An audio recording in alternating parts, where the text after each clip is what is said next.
In today's video, I'm going to teach you how to leave a Slack channel.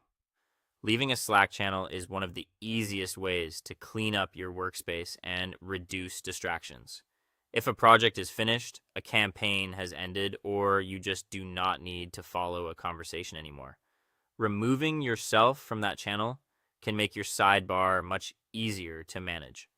Once you leave, the channel disappears from your sidebar and you will stop getting notifications from it. Before you do this, there are two important things to keep in mind. First, some default workspace channels, often things like general company update channels, cannot be left. Those are usually locked by administrators. Second, if you leave a private channel, you usually cannot join it again by yourself later. Someone who is still a member of that private channel would need to invite you back. So make sure you are certain before confirming. The fastest method is through the sidebar. Open Slack in the desktop app or in your browser, then look at the left-hand sidebar under your channels list. Find the channel you want to leave and right-click directly on its name.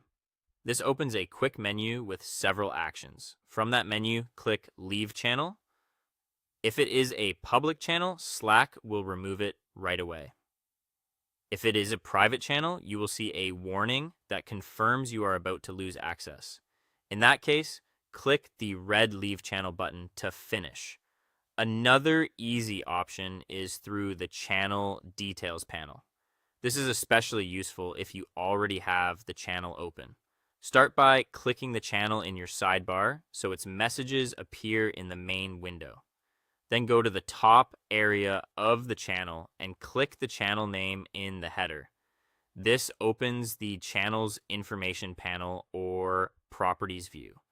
Stay on the About tab, then look below the description and channel details until you see the red Leave Channel link. Click that and confirm when Slack asks you to verify the action. If you prefer keyboard shortcuts, there is also a command-based method. Open the channel you want to leave, click into the message box, and type /leave. Then send the command. Slack will immediately process it and remove you from that channel. A quick final tip: always double check the channel name before leaving, especially if several channels have similar names. That helps you avoid accidentally exiting the wrong one. And that's it. You now know how to leave a Slack channel quickly and confidently.